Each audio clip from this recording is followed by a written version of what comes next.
Welcome to the Local Vibe podcast, unscripted, it's uncensored, the real deal straight up music talk. Please like and subscribe on YouTube and Facebook.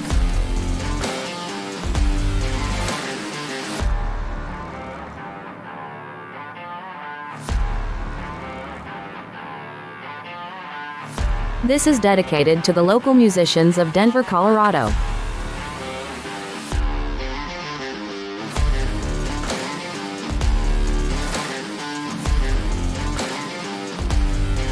Thank you for watching. Enjoy the show.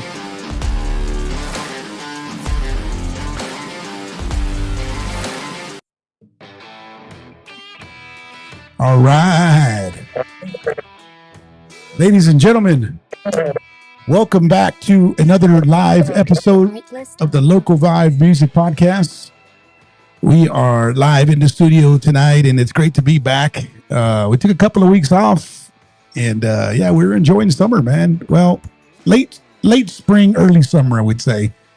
But we finally got some good weather, so we took the RV out, did some camping this past weekend, did a little bit of fishing, all that good stuff. But again, I appreciate everybody that is following this channel, like and subscribe. Don't forget to do that. That really helps the channel grow, and will continue to allow us to bring in people into the studio and or via mobile. And tonight we got somebody that's chiming in up from northern Colorado, also a very local musician to the local Denver, Colorado area. But then also we got a sweet interview because this gentleman happens to be a guitar builder as well. So we're going to check out some of his content. It's got some amazing stuff that he's been building, and he's got a website and all that. And plus we got a little surprise because he also plays in a tribute band. I'm not going to tell you what that is until we pop it up on the screen. But yeah, so anyways, man, thank you very much for signing in here live tonight and helping out the Local Vibe Music Podcast. I appreciate it. Also want to thank my buddy Ernesto with Event and Airport Transportation LLC for also sponsoring this channel, and Flash Jam for sponsoring as well. So yeah, man, hope everybody's doing good and enjoying the early summer, late spring. Eddie, wasn't it just your birthday a few days ago? Oh, yeah. You know what? Good reminder, man. I appreciate that, buddy. Yes, I also had a birthday, Mike, and it was on May 23rd, and I spent it out camping, so we had a good time out there, drinking some cold beer, hanging out, just doing nothing, and so it was fun. But anyways, yeah, so without further ado, I'd like to introduce my guests, and welcome to the Local Vibe Music Podcast, Mr. Mike Learn. Say hello. What's up, guys?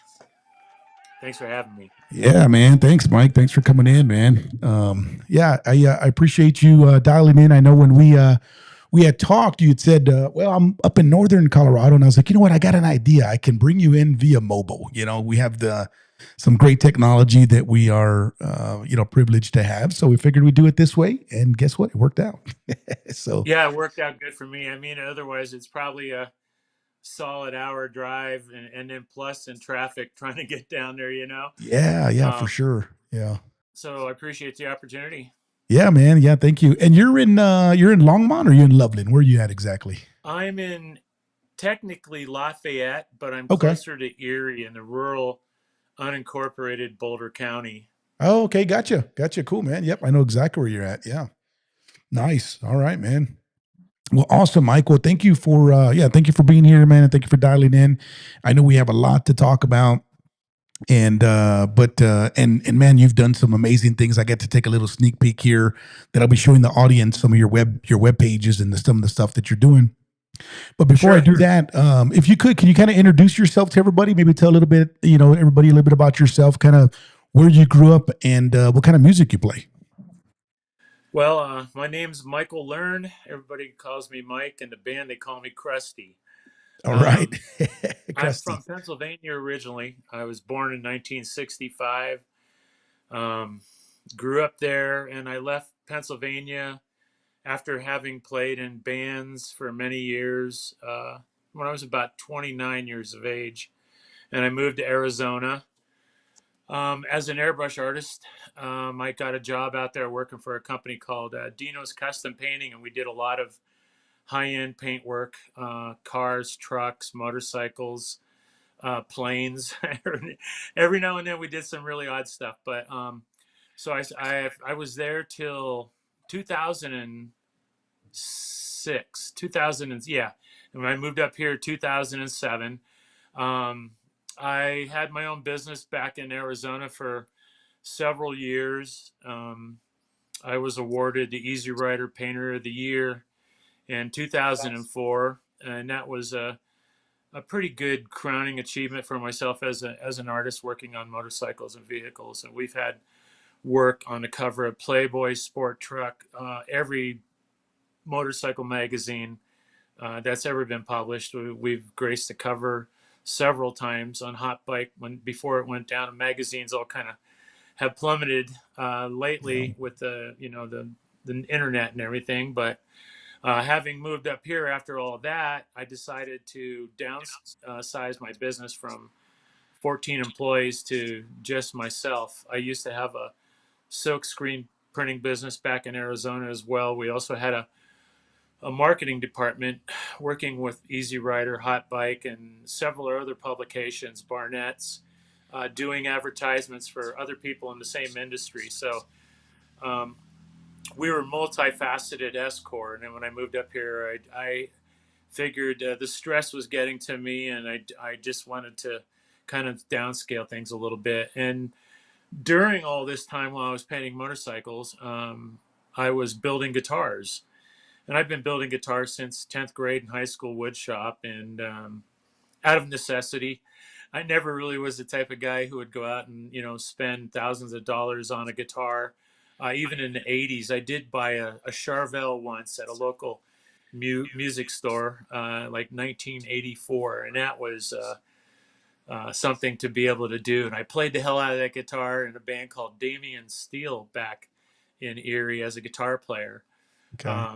Now, all these years later, I play bass now in Loco Fandango, and we've been together for 5 years now. And prior to that, I was in a band called Lords of Distortion with the late great Nate Winger, and we recorded 2 albums together. And it was a really good time as a musician for myself. I never thought I would be doing the things I'm doing musically at 61. You know what I'm saying? Nice. Nice. Yeah, man. No, I hear But you.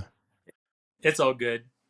That's awesome, brother. That's awesome. Yeah. Well, yeah, I hope to be doing the same thing just like you at that age as well, man. I tell you what, that's, I think it's a huge passion for me, to continue to play music as well.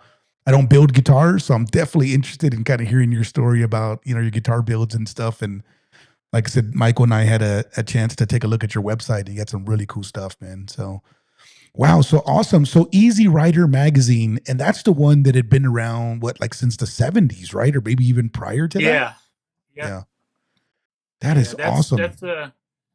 That's as high of a crowning achievement as you can get as a painter Yeah. in the industry. It's kind of like my own little Oscar. Nice. Yeah. Heck yeah, dude. It sits Heck on yeah. my shelf. The motorcycle industry kind of slowed down a little bit right about 2006, 2004. Right in there, it started taking some changes.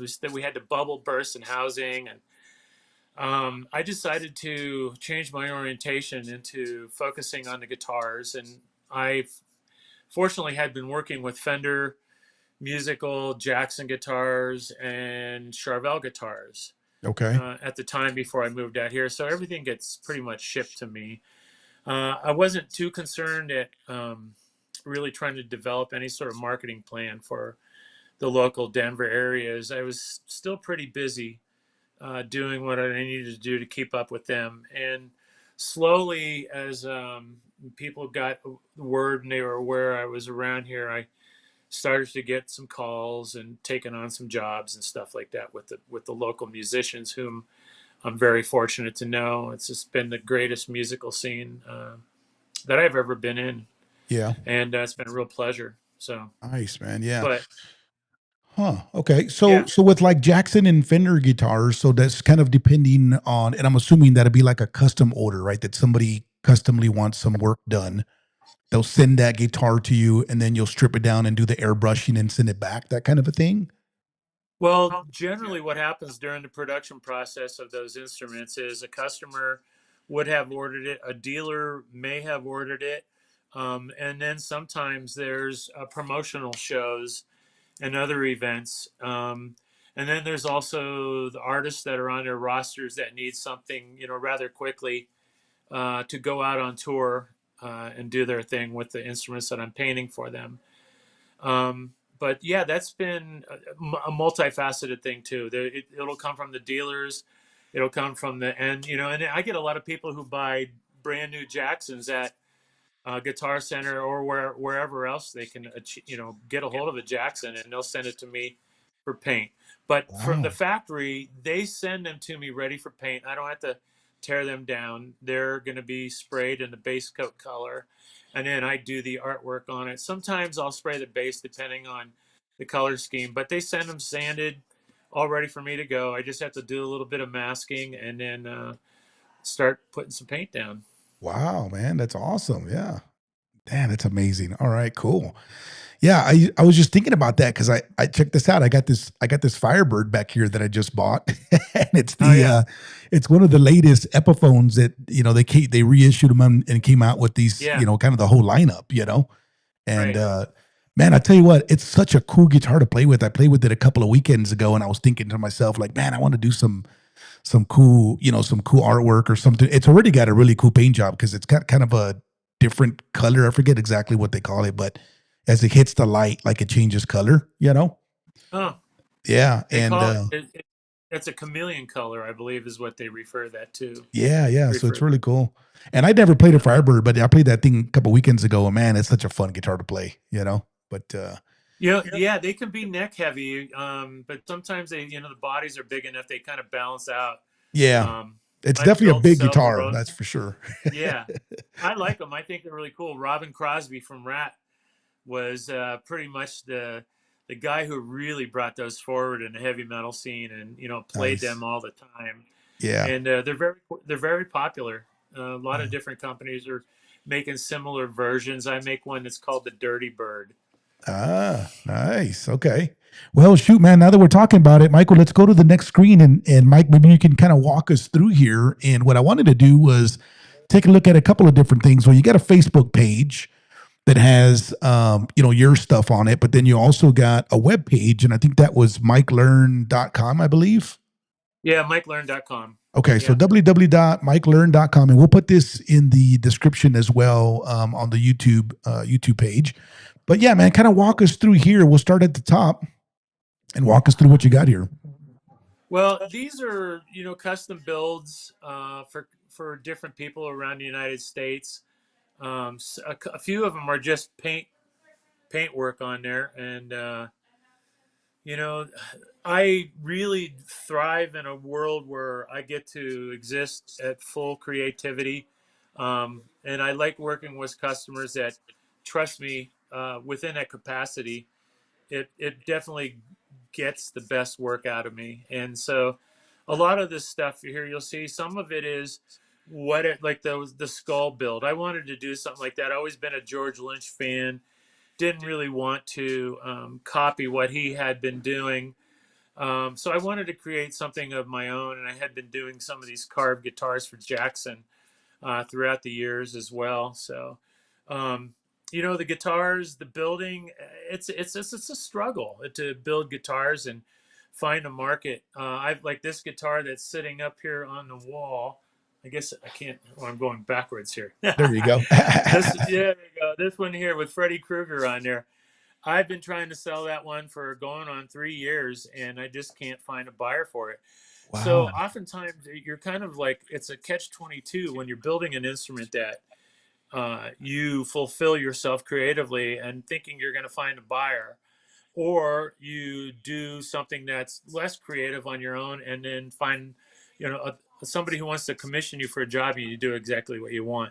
And they both have their place, and I try to find the comfortable zone for the customer as well as myself that allows me to um, really enjoy my work. That's the name of my game these days.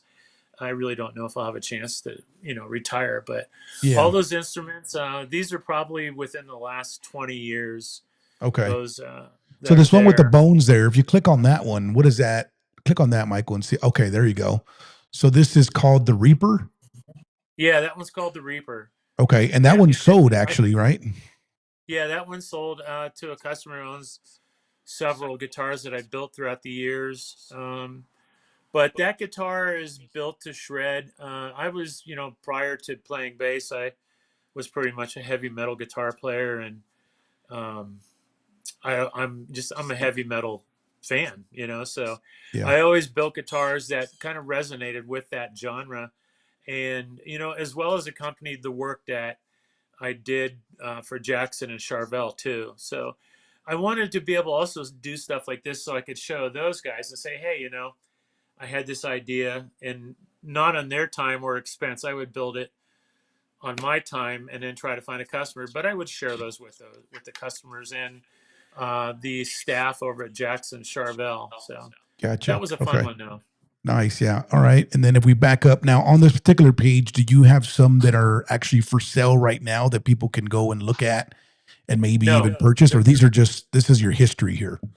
yeah, these are just ideas, stuff that people Okay. can see. So everything's kind of custom built to order based on what the client wants, right? What they're looking for, Yeah, what they're pretty asking much. for. Yeah, that's pretty much it. Honestly, I think that's been the majority of my sales as of late.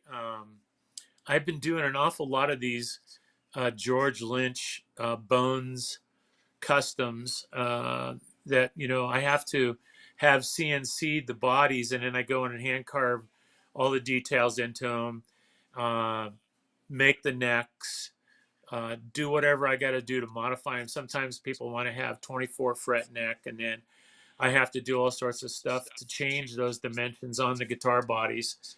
Okay. Surprisingly, I've got like 4 of them in the shop right now, and I'm just like, wow. Yeah. So What was that V it down keeps me there? busy. Scroll down a little bit, Michael. That V. Was it that one there? Yeah. What is that one there, Mike? That is a Oh, it's a Jackson, right? Messerschmitt, Okay. a BF 109, I believe it is. It's a German World War II airplane. I get into a lot of the old aviation from that era, all the way into the Vietnam War as well. And I find that when I was a kid, that's how I started airbrushing, was Ah, building these models of these old planes and tanks and military vehicles and such. And I needed an airbrush to do the paintwork and the camo schemes on them. And I always had a little bit of paint left over, so I would go yeah. grab a sheet out of my mom's closet or something, and then I would start airbrushing on the sheets and T-shirts and whatever have you. And this is when I was 10 years old, and Yeah. at Nice, that point in man. time, I never really thought being an airbrush guy was going to be a career. Um, but it took an awful lot of work and many sacrifices along the way. But it's had a very diverse career fulfilled with a lot of very interesting people. And, Hmm. like, crazy thing is, and I don't know if you guys even know, caught this, was I did the cover for Megadeth's album, The System Has Failed, Okay. back in 2004. And I had met Dave working for, oh, geez, a charity children's foundation. And I had painted the motorcycle. So I got to sit at the dinner table with Dave, and I had my chopper Nice. out in valet, and Dave was going out with his family, and he saw me over by my bike, and he come over, he started talking to me, and we Wow. spent the whole time eating dinner with Wayne Newton of all people. Yeah. And can we find that so if we Google search that? Will that come up? That cover? yeah, Google the System Has Failed album art. The You'll see system my has name failed. on Yeah. the System Has Failed. Yeah, and my name is printed on the backside of Vic's ass in the painting. So everybody's like, "Well, where's your name?" I'm look at Vic's ass. It's right there. Nice. So So I did a lot of stuff through the music industry through the years, doing album covers for different bands and stuff. And that's probably the most famous one that I've done. There was 2 versions of that album cover, mainly because the United States government censored the artwork Ah, on the is this it, Mike, right here? Yeah, that's the one right there, the big one on the right hand side, upper right. And there's different versions of it. The CD, that's the full size cover though, the big long rectangular one. That's the artwork that was actually photographed, and then that's the back side of the jewel case and the vinyl, as well as the front side. So you can imagine that's the back with all the credits, and but the artwork was done on one 6 foot by 3 foot piece of steel. Then I had it photographed, and then I believe it was Roadrunner Records at the time, maybe Sanctuary. It's hard to remember; it was so long ago. Yeah. But that's probably my most famous art piece in the rock and Wow. roll world. That is freaking awesome, man. That is awesome. Did not know that. Yeah. Wow. Okay. Cool. Yeah, I got to definitely explore that a little bit more. I wonder, is that some? Well, I'm pretty sure we could probably find that in a vinyl somewhere. Or you think that's still floating around somewhere in a vinyl? You can. I'm sure it still does sales. I mean, he's Yeah. still selling. I think he's probably had 6 or 7 records since that one. You know, Yeah. Because I um, wonder what year was that? Do you think when that came out? '04. Oh, four. Okay. Oh, I'm sorry. That would have been, yeah, '04. I think, yeah, 2004, 2000, somewhere there, 2005. I'm gonna Yeah. say. Okay. Wow. I'm gonna look for that, man. Because yeah, I do collect some vinyls, so I'm definitely gonna do a little search on that and see what I could find. Sweet, Cool. man. All right, let's go Great back to that. album. Yeah, let's go back to that page. And all right, so what else? Is there anything else on here that it's worth kind of highlighting and taking a look at? You know, obviously we got this one here, and then what else would you? Where else would you point us here, Mike? Well, there's a whole lot of stuff. Like I have a merchandise page that sells T-shirts, and I sell. I think it's under swag on there, Okay. and then it has a bunch of Rat Fink style artwork that I do. I'm really big into hot rod scene, cars and stuff like that, and so I do a lot of my artwork. I do a lot of different things as an artist to survive. I won't kid you. Yeah. Guitar building is Nice. just one portion of my life. Yeah. Guitar painting is another. You know, doing illustrations for bands. I still do T-shirt designs and a lot of this Rat Fink stuff. It used to be a lot of education. I sell airbrushes on my learnairbrushtore.com. Oh, And okay. so I have my own line of airbrushes produced out of Japan that Nice. are made by a company called Rich Pen, which is actually Fuso Seiki manufacturer in Japan. That's famous for producing some very high quality airbrushes, and they work with me in importing the brushes that I want, and then I sell them here, in the United States and all around the world. It's getting tougher to do that all around the world, I'll tell you, but Yeah. Yeah. selling them here in the United States, even in Canada, can be kind of a pain in the ass sometimes.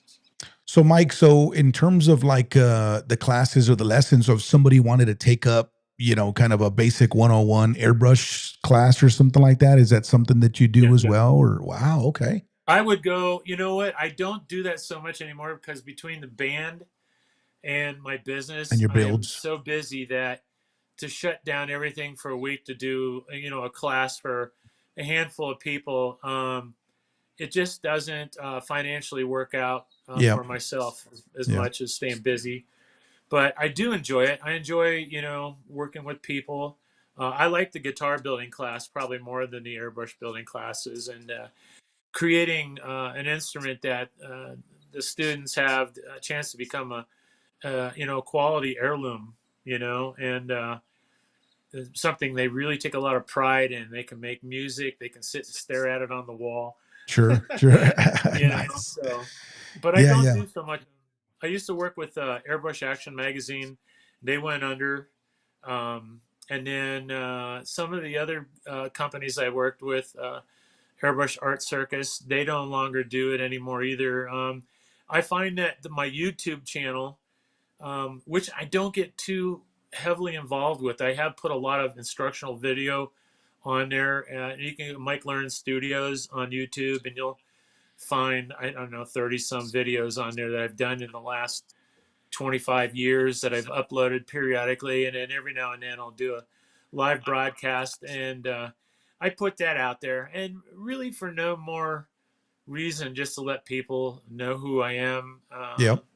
know that I am still in business. You know. Nice, man. Yeah, yeah, yeah. Well, and thank you again for being on. We're going to do everything we can in terms of getting your name out there as well. Additionally, and put that in the description as well about your airbrush guns and your guitar work and stuff like that.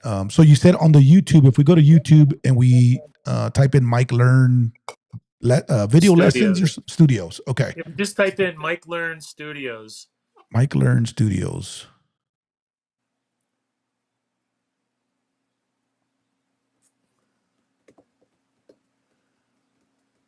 Okay, here you go. And then this is where you would have some instructional videos or kind of a few other. Yes, Okay. yes, a lot of instructional video. Okay. Cool. Yeah, man. I'll definitely put a They're link to free. that in the description as well. Yeah, yeah, they're free. Anybody can sit there and watch them, and covers a lot of different aspects of creativity using an airbrush, Nice. Okay. Cool, man. pinstriping. So. Yeah, it got me thinking about Mike. I don't know if have you ever been down to Rock and Rumble down south that they have in like August? No, I haven't. I used to go to the Rocky Mountain Nationals, Okay. which was in Pueblo. Oh, okay. Um, Okay. it's my understanding that it's the last year Yes, I was going to for say the that. Rock Yeah, and this is the Rumble. last year. We went last year for the first time, and we have some friends have been going, forever for 20, 30 years. And Yeah, this coming year is going to be their last year. But yeah, I mean, this kind of stuff there's a lot of people that have their cars and, stuff that they want to get airbrushed and just all kinds of work. Like, that's a great place and number one, it's fun just to kind of check out all the cars, if you're a motorhead and, yeah. and then there's vendors, galore, for that kind Mhm. of stuff. So, which is cool. But yeah, Yeah, unfortunately it's the last year. I was invited to go down there this year and paint, but my band plays the weekend that's going on again, and that was the case last year as well. Oh, okay. Um, Okay. Gotcha. so All it right. just unfortunately didn't work. Yeah, it didn't work But out. Yeah. I have friends who pinstripe and do their thing down there as well. Okay, cool. All right, man. And is there anything else on the website? Let's go back to the website. Anything else that is maybe worth kind of highlighting for, for the folks that are listening, if they want to go check out this webpage? Anything else? Well, Can they put an order in? The Okay. galleries are immense. I mean, there's thousands of images. They can waste the whole evening just Yeah. looking through galleries. Just glancing through But do stuff. this, please. If you look through the galleries, don't contact me and say, "Hey, I spent the last 2 hours looking through your galleries. Love seeing it, but I want you to paint my guitar white." Yeah. Don't do that. I hear you. You're like, no, pick something from there, man. Yeah, no, Well, I hear you. it's funny, dude. Honestly, man, it's people will see the work that you do and they figure, well, if he can do that, he can certainly paint my guitar white. And I don't do solid color finishes for people Yeah. anymore. We're only given so much time on this planet. Yep. I want to leave my mark, and that's how I do it. And I provide people with pricing that's affordable for the Sure. amount of time they put into it, and that's my legacy that I leave behind as an artist. So it's very important Nice. to me, and I take it very seriously. Yeah, yeah. No, I hear you, man. I hear you for sure. Okay, awesome, man. Yeah, well, we'll definitely highlight the website. And then my other question was like, so in terms of a custom guitar order, if somebody wanted to do something like that, let's just say they wanted like a flying V or maybe, some sort of style similar to that. How would people contact you to be able to do an order or try to even start the process? Well, on my MikeLearn.com page, there's a phone number that they can Okay. reach out on a contact. Okay. There's also email and stuff like that. I have a dedicated phone line just for my business. It's set up with an answer in case I am busy, and then I respond back in the evening. Usually, a telephone call is much better than trying to exchange ideas via Yeah, yeah. email and stuff. Okay. So I really prefer to talk, and that's why I'd have no hesitation to have customers reach out and call Talk me about on my what they cell. want. Yeah, yeah. Talk about Yeah, what they want. Hey, this is what I got. I got an old telly. I want to do this, do that. And then you can yeah, kind of work out the details and price and all that with them as well. yeah. And it comes with some awkwardness too, because a lot of people will want me to copy an instrument that's out there. They'll want me to use another company's headstock and stuff like that. That can be troublesome because it people have this impression that it has to look exactly like the one that I did for Jackson, or like Oh, I see. I used to paint all the guitars for the Grateful Dead, and I did Bob Weir's guitars. I would do anywhere from 20 to 30 guitars a year for their tour, and people would go out and buy the same guitar that I painted for Bob and D'Angelico, and they would want me to do that paint job on one of Ah, those guitars. And they would get quite upset when I told them that, no, I can't do that ethically. And you could probably find somebody willing to do it. I said, but some of those guitars were auctioned off for like over $280,000, and I didn't want to create a confused market if those guitars did come up available, in which, having Bob passed away, and I'm sure. sure his estate is dealing with some of that stuff. But most of the guitars that I had done, they were created for each point on our tour, each city, and Bob would play them during the show, and then at the end of the show there would be some sort of auction online through their webpage, and people would bid on these instruments, and I was always amazed at how much they went for. So I kind of avoid situations like that. Yeah. I try not to, but I have a pretty good sensibility with customers that we can come up with something as a good compromise, and not feeling Yeah. them like, I mean, you know yeah, I hear you, man. And that's just, to me, that means even more like create your own ideas, come up with something else and put the creativity piece on. And I mean, you're the artist and you're going to put it together. But, if I'm thinking, hey, this is what I'm thinking, I want this, I'm sure you could come up with something nice, instead of a duplicate of somebody else's guitar, And again, those are, especially if you're doing that for a band, you're doing it specifically for them. And you're right. If they get sold, and I mean, yeah, that could just go down a road you don't need to be down, for sure. yeah. I Yeah. mean, obviously, your name gets out there, and the word travels fast Yeah. I hear you. I when hear you, stuff man. like that happens. And so I really like to live with drama free. Yeah. I I try hear my you. damnedest, man. I try real Yes. hard.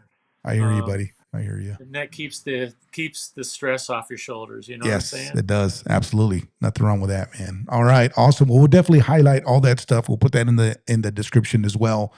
And Sure. then I wanted to turn to the Loco Fandango page. Let's go there, Michael, and you can kind of talk to us through this. And Mike, I think I told you this earlier, but I had a call from you guys. It was sometime last year, and I was going to go and run some sound for you guys because I play in a band as well, and in a couple of different bands. But I was going to run some sound for you guys for a gig that you had for. I want to say, was it Denver Police? Maybe.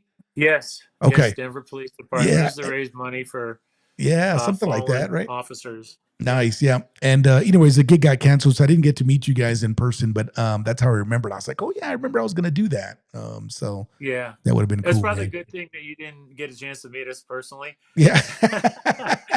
But it's a really cool gig. Like I was telling you earlier, it's pretty amazing that I have as much fun with my bandmates, Don DeMasi and Tim Elliott, who have been in the Denver rock scene forever, and I'm the fledgling newbie on bass playing in their band, basically. And I take care of my share of things in the band, like the art and helping build the guitars. And Don's a pretty qualified builder these days as well. We spent a lot of time, together working on guitars. But Yeah.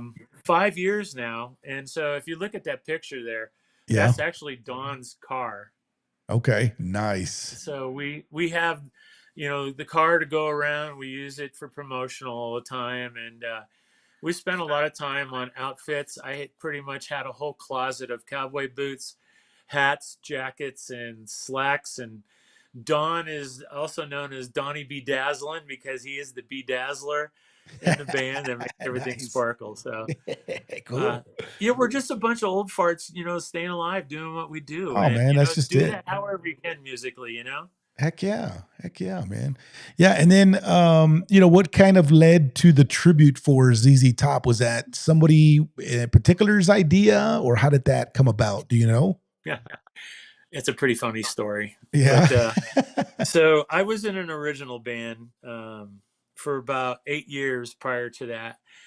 And, we played around, did a lot of Wolfpack stuff. It wasn't really a financially great thing. And then Nate passed away. And then I felt pretty much done. I didn't want to try to reproduce that. So I kind of retired. And then Jeff Anderson, another local bass player, had passed away from COVID. And we went to his reception, and Dawn and I quit shaving completely when COVID had struck. I just like, I'm not, what the hell. So Yeah. I had basically this down here, but I didn't have any of this all grown out and stuff. But so we were at Jeff Anderson's memorial down at the venue when it was on 36 and Pecos there. And somebody comes up to the side of Don and I are standing at the bar, and somebody comes up and elbows us in the side and says, "Hey, look, it's ZZ Top." And Don kind of looked at me and says, "One of these days we're going to have to call these mofos on that and just make that happen." And Tim heard us laughing and giggling about it. He was down about two people ordering a beer. And he leans over and goes, "Hey, if you fuckers do it, I'm in." So that's how it all started, Nice. man. It was just kind of impromptu.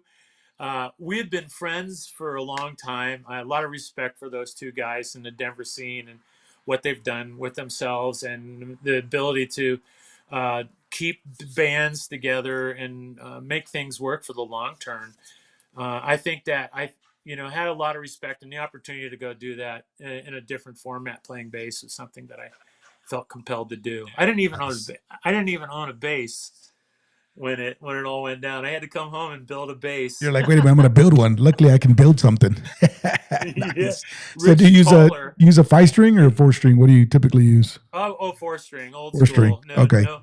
I do some drop D every now and then, but Rich Toller lent me an Ibanez that was a short scale. It was like 32-inch scale.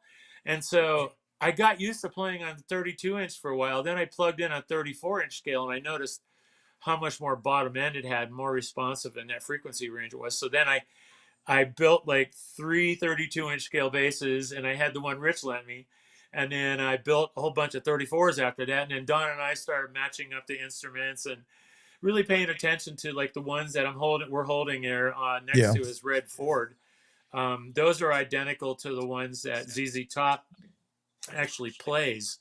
So we've spent an awful long time doing it, trying to do it right, as the best that we could, and even coming down to having a 34 Ford. So Yeah. Heck I don't yeah. know how much more dedication it's going to take, but we Nice. have a lot of fun. I think we share that with the crowd, and that's really kind of, I would say, really foothold on the success that we've had. We do have, I think, 38 songs that we do of theirs. We could play almost 3 hours of Okay. ZZ Okay. Top.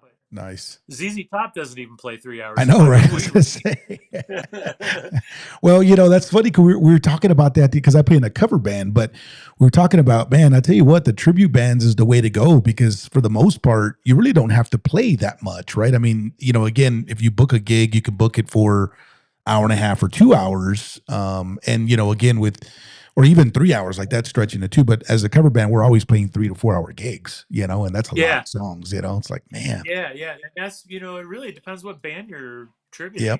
Yeah. You're going to have a solid library. I mean, ZZ Top brought 50 years plus of music, and obviously the debut of MTV capturing Gen X and people my age brought that in ZZ Top to the forefront. Even though they had a lot of regional success in the Southwest, and Sure. they did well in the Northwest as well, and in center states up to the Wyoming and stuff. But it was MTV that really kind of brought them forward, other than like Tush, Yep. in my view, from where I saw them. Sure. Sure. So we have a lot of fun with it. I mean, look at the smile on our faces I in these know, man. pictures. It's Nice. hilarious. Yes. We had Yes. people come up to us, Thunder Mountain Harley Davidson. Some guy comes running backstage and it's like, "Hey, do you guys remember me?" We're like, we're looking at each other like, "No, No, what's not up?" He really. goes, You married us. You Oh, performed the ceremony. They thought nice. we were ZZ Top. They had no they had no idea that we weren't ZZ Top. They just Yeah. insisted upon that we married them, and that Dawn had performed the ceremony. Nice, And man. yeah, it's pretty funny. And we go down to Texas and stuff like that. You know, we've gotten comments. Obviously, Dusty Hill is no longer with us. Rest in peace. And I don't pull off an Elwood very well, but Don does pretty good as the Reverend, and people have stopped him on the streets. You know, just like, "Hey, Billy, what's up?" You know, Nice. it really it's flattering. But we don't ever play it off like, wow, thanks, Yeah, yeah, yeah, yeah, on the road, we let them know Nice. that we're a tribute band. I think they find that even more amazing, and at Yeah, no, times, it looks cool, man. Well, let's play that video, Michael, and that way people can hear it. I think there's a video right there. Yeah, let's play that sucker, man. All right, here it is, a local Fandango.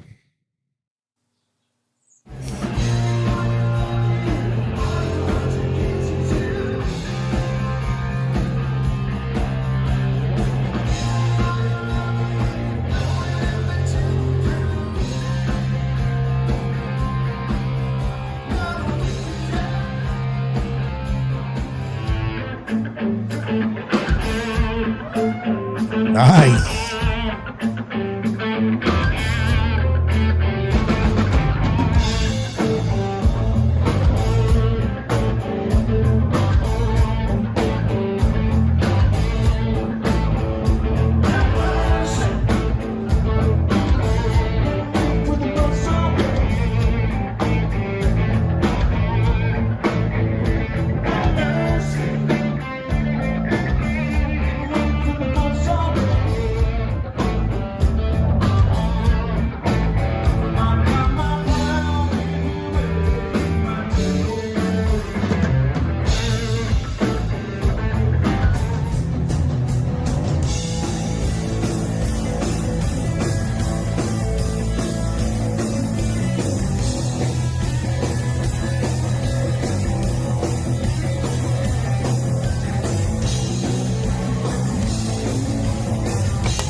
Nice.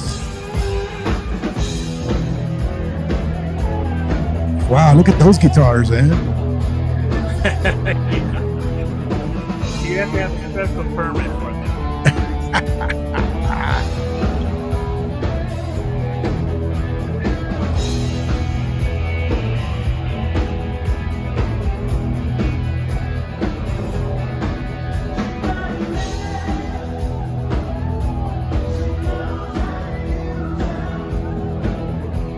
Comes with the dancers and everything.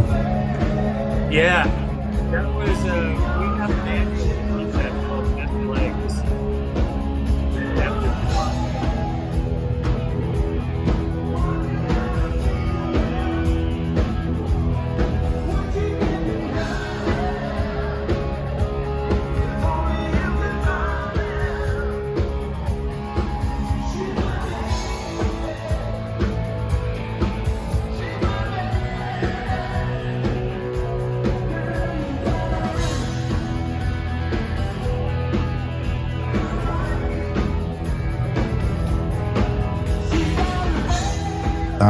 Nice, man. So Rev Donnie D, Krusty, which is yourself, and then Frank Beardless. Is he the drummer?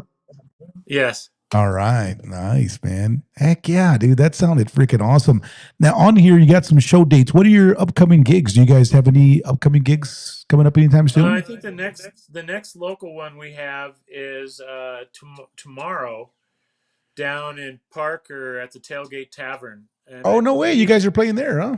Okay. yeah, and I believe it's like 6:30. I think we start. We're the first band. They let us old guys get up on stage first because they know once the clock hits 10 o'clock, it's past our bedtime. No, man, I hear you. There's nothing wrong with that. Shoot. I like the earlier gigs myself, you know? It's like, man, Yeah. the more and more that you gig, right? Like to get out early is great, you know? Yes. Yeah, Okay, so you we've guys are done. playing tomorrow. Okay, and then Yeah, and then I think I don't know what's on what else the does that say, calendar. Michael? We can't read that too good. Yeah, It I says can't read it, June but that's okay. 13th, It's Stargazers. actually updated. If you go to the El Loco Fandango on Facebook. Facebook, Okay. yeah, that's going to give you a more updated calendar, um, Pull that up real and quick. that will provide all the up to date Oh, okay, gotcha. performances that we have all over the place. Nice. Okay. Sweet, man. Yeah, that's awesome. Yeah, so and it's so basically southern Colorado, northern Colorado, wherever they hire you guys will go pretty much go, right? We've played all the way from Texas to northern Wyoming, Montana area, um, Kansas, Nebraska, New Mexico. Okay. We've been getting a larger radius with our performances and a newer crowd. You know, we try not to oversaturate the Denver area Yeah. with what we do. Maybe 4 or 5 shows a year, if that. Oh, okay, Mostly gotcha. theater gigs. We always love playing Tailgate Tavern, Nieces, and we're trying to get back into the Oriental Theater, trying to figure out something with those guys. Maybe the Federal down there with another band. Oh, Um, okay, gotcha. but it's mostly outside. We do a lot of what I call government gigs, Yeah. and so certain towns are allotted money from the state for fairs and music festivals and stuff like that, and then we're hired by the city to come down and do usually like a 90-minute to a 2-hour set, and we'll do that straight through. Oh, okay. Um, you know, we don't take any breaks other than maybe to slam a tequila on stage Yeah, there you go. while we're doing it, you know. Nice. But no, Yeah. we're blessed. We have a pretty broad range of travel. We all travel together. We have a great time talking, enjoying conversation, and our friendships as well. Nice. Awesome. All right, Michael. So what does that say? Read us there because we can't read it, man. June 13th, Stargazers with Credence, Colorado Revival, Colorado Springs. Yep. CCR. Is that another tribute band of CCR? Yep. Oh, They're cool. a great band. Nice. Okay. And then another one, July 10th, Bob Stock Festival, Fort Morgan, Colorado. Fort Morgan, that's east. Yep. Okay. And then July 15th, Bar 10, Bar- Riverton, That's in Riverton, Wyoming. Wyoming. Yeah. Oh, way up north. Okay. Gotcha. All right. And then also another one, July 17th, Music in the Mountains concert series. Absoroka, is that how I say? Absoroka Ranch? Absaroka, Du Bois, Absoroka Wyoming. Ranch. In Yeah. Wyoming. Yeah. Gotcha. And then there's another one, July 24th, Red Willow County Fair, McCook, Nebraska. Nebraska. Yep. East as well. Okay. What else? And then August 7th, Brighton Armory, Brighton, Colorado. Okay. Yep. That's right here in town, not too far. All right. I And see another then- Colorado date there. Yeah, August 8th, Wheat Ridge, Coronation Fest, Yeah. Love playing. Yeah. What a blast. Wheat Ridge, Colorado. And then August 19th, Cool Deadwood Nights, Mr. Woo's Casino, Deadwood. Oh, so you guys gonna be up there for Sturgis? Is that for the Sturgis week? No, it's actually the week after Sturgis. Oh, The okay. week after Sturgis, they have a hot rod week. It's all hot rods, cars, and no motorcycles. There'll be a few motorcycles hanging around still, but for Yeah. the most part, it's a big car show, just like Sturgis is, like a giant bike rally. It's a big hot rod Okay. rally. Nice. And you guys are playing there. Okay. Sweet. Yep. And then there's another one August 21st at Foothills Mall in Fort Collins, Colorado. Okay. And then also another one, August 29th, Realty's Ride in Johnstown, Colorado. Okay. That's north. Yeah. And then September 12th, Wide Open Saloon. All right. Down Yep. south. And then also September 26th, Tailgate Tavern with Guest. And then Parker, Colorado. Sweet. Last one there. All right, man. That's a pretty solid summer for us usually. We start to taper off in the fall, and then we usually have just a few shows. We'll probably be getting booked in the next month or two that will carry us through Christmas and then up until about February. So it slows Okay. down for us, and that gives us time to, rectify the arthritis and Yeah. all that stuff. Nice. Nice. So Mike, I gotta ask, in that video with the little fuzzy guitars, what was the deal with that? So did you make those? Yes. Nice. Yeah, so ZZ Okay. Top, back in the day in the video for Legs, they had one that they spun, Okay. at like 360s. It was a Dean, kind of like an Explorer, similar to that, but it had the fuzz on it. And then I'm gonna say maybe within the last 10 years, their tour, they busted out the rectangular ones, and that's when we decided to build something like that. And Don's wife and my wife are both pissed off about the butcher blocks that we destroyed for those guitars. Nice. Okay. No, I'm You're like, kidding. I'm I kidding, need man. this. Those are Nice. actually made out of basswood. Oh, And okay. Okay. they're not as heavy as you would think they are. They're really quite comfortable to play. Yeah. They are tequila resistant. Nice. That's probably foremost about Yeah. those. So But Mike, I got a question now that I was thinking about this as you're talking about the cutting boards. All right. So yeah, this is a mysterious question for me, anyways. So all the years that you've been making guitars, and I'm sure you've used all kinds of different woods, right, to make different guitars. What is your honest opinion about wood versus electronics in a guitar? well, bad electronics can destroy any qualities that great tone would bring to an instrument. Yeah, I agree there. Um, Yeah. there's a whole lot of things regarding density and grain structure. Different types of wood. The denser the wood, the more high-end frequencies you're going to get. Like with maple, mahogany, on the other hand, basswood, you're going to get more of a bottom-end natural resonance response from those woods. So, with a combination of tone woods and stuff like that, I think the electrifying process by putting a pickup in there can make a great guitar sound fantastic. And if you put a lousy pickup in there, you can make a great guitar sound terrible. So I think there's that to be said. And, a lot of focus becomes, well, which is more important, the electronics or the wood? And I think the wood's probably more important than the electronics. And I think beyond the wood, I think the quality of the build structurally, how it's engineered, neck construction is huge. Be it a single slab, with a tilt back and maybe a scarf cut, or is it a multi-laminate neck, which is what I prefer. Okay. With a stiff radius, like a 1620 radius ebony board will sandwich and tack that together all really nice. So, Yeah. but there's a lot of things you can do. And when I first started really taking serious guitar building advice and stuff from guys like Bob Benedetto, it was an opportunity for me to build jazz box instruments and really associate myself with the qualities of wood and how to manipulate the wood with the grain structure and stuff, and how you could do different things with chambering to soften the sound and also increase some sustain as well. Wow. A lot of that stuff can be easily muddled over with an overdrive pickup. Yeah. Yeah. Okay. No, that definitely answers my question. And yeah, because again, I've heard a lot of people talk about, the wood versus electronics, and everybody has their, their opinion and stuff, and just thought I would ask, from, of course, somebody who's been working on guitars forever, and building them. You could see the wood, the difference between the woods and all that stuff. And it kind of reminds me, I've watched a lot of the DW videos, so DW drums, and the way they Yeah. construct those and make them, and they're always big about the wood that they use, and Yeah.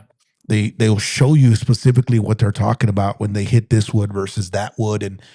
And I don't know, again, I could tell you if you ever played on the DW drum set, that thing sounds damn good. You're like, oh my God, it sounds amazing, right? But at the same time, if you put some cheap heads on it, it's not going to sound good, right? So I Right. can definitely Exactly.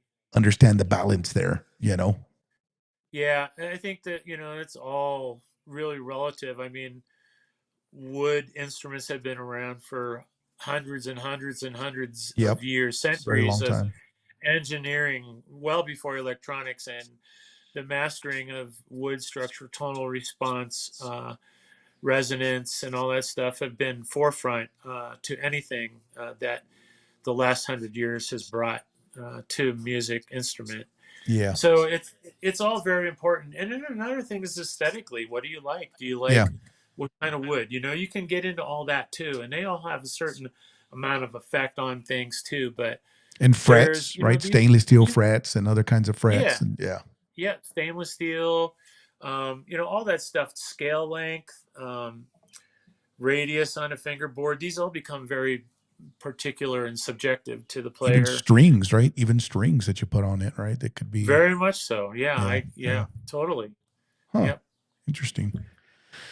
All right. Well, awesome, Ike. Well, that sounds great, man. And yeah, I really appreciate you getting on the podcast. Anything else that you can think of, or even, if you want to send a few shout outs to anybody who might be listening, like I said, we'll go back and we'll post a video as well. So we'll definitely get some more traffic there. But if you want to say hello to anybody or.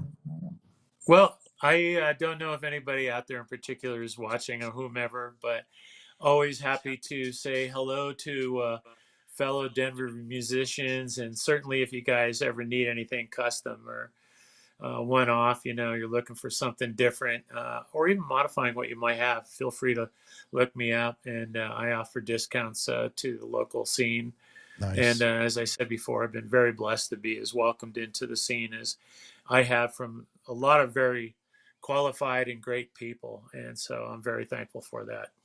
That's awesome. Yeah. Thank you. Thank you, Mike, for that. And yeah, just, I put this podcast together sometime last year, so it's fairly new. Or we're still growing the channel, but that was kind of the whole purpose behind it. Was the local vibe was specifically for the local talent, musicians that we have right here in our backyard, up and down the Front Range, and also people who are creating stuff like you are, and that's why I wanted to invite you over to the podcast. So I thank you very much for for joining us, via mobile as well, and get to talk about some of your exciting work and again, local here to the Denver, Colorado scene, which is awesome. And I'm sure, Mike, you can agree with me. There's a lot of great talent out there, great talent, tribute bands, all kinds of stuff, right? Amazing original bands, musicians. Yeah, man, it's really a great scene. The clubs, there's a lot of great clubs. Yep. A lot of historic ones. Yeah. Yeah, we are for sure. Yep. And, and again, that's my goal. I'm going to continue to bring in musicians into the studio. I bring some in, live into the studio here. I'm in Southern Denver area, and they'll come in, they'll play some music. We'll talk, all that good stuff. And it's a great way to make connections too, great way to make connections and continue to try to give back to the music community as much as you can. Exactly. Well, awesome, Mike. Well, thank you very much, man. Like I said, I really appreciate, you coming on the podcast. Before we end, I definitely want to send a couple of shout outs to some of the folks. And one of my sponsors is a good buddy of mine, Ernesto, and he's got a company by the name of Event and Airport Transportation, LLC. And I want to play this short little video here and then talk a little bit about his website. Michael, let's play that video.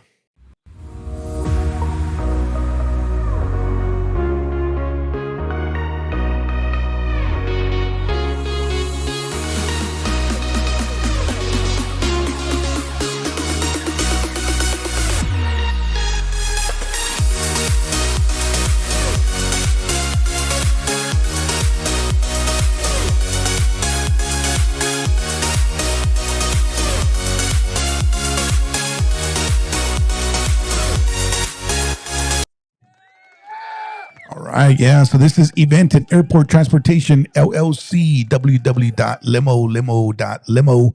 And you can check out his website there. And man, this guy's got some amazing vehicles. He'll go out there, pick you guys up. Everything's by appointment. So you give him a call, they'll get you set up, they'll hook you up. He'll go pick you up, drop you off, take you to the airport, take you to the ski resorts, take you to Red Rocks. I mean, they do tailgating, and he's got some amazing vehicles. And that's exactly what he does right here, local in the Denver, Colorado area. So thank you, Ernesto, for that and his sponsorship. Also, I want to give another shout out to Flash Jam. This is another good friend of mine by the name of Jim Lee. And what Jim does, talk about giving back to the community. And, he puts together these events at various venues and, tries to pick the best stages that are out there. And he brings people in that want to get on stage. Maybe it's a entry level, intermediate level, or advanced level. They want to get on stage. They want to get to a nice venue and play. Well, Jim puts on these events and allows people to go in and jam and play with other musicians. So really great network to meet a lot of local musicians here. And then you can find them at www.flashjam.com. It's been going on for about 4 years now. And also want to send a huge shout out to Jim and thank him very much. So yeah, man. So anyways, those are my sponsors. And like I said, I do appreciate, Mike, you coming on the show and spending some time here with Michael and I on the Local Vibe Music Podcast. And yeah, man, I look forward to seeing you guys. Hopefully I can go and check you guys out either in Parker or one of those festivals. I'll take a look at your website, and I'd love to come out and meet you guys in person, man. Okay. That'd be great, Eddie. I appreciate the opportunity. It's always good to be, getting my face time with the local scene. So yes, sir. Yes, sir. Yeah, right here, man. Yeah, like I said, I will. I'll put links to all your information in our YouTube page, so I can share that and get that out to everybody. All right. Sounds good. All right, Mike. Well, I appreciate it, man. Thank you very much. You have a good evening, and you guys have a good show this weekend. Oh, one last question for you. That Freddy Krueger guitar back there. I like that thing, man. That is awesome. It's for sale, man. It's for sale. My wife would have a heart attack if she saw that. I get it. I know. All right, Mike. Thank you very much, man. Have a good weekend and have a great show. Thank you, guys. Thank you, buddy. Yep. Bye-bye. Take care.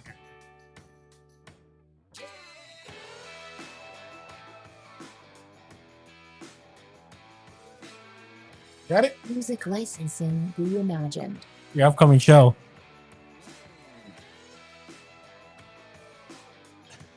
Are we done? What do you got, Mike? Now. I guess we're done now. Say it, Michael. Say it. Our upcoming podcast is on Thursday, June 11th, and the band is called Tone Goat Productions. Tone Goat Productions. All right, man. Yeah. We're trying to get Michael a little airtime here, but he's a little shy. Thanks for stopping by. Appreciate y'all. Woo! All right, buddy. Thanks, sir. Thanks. Peace. Peace out.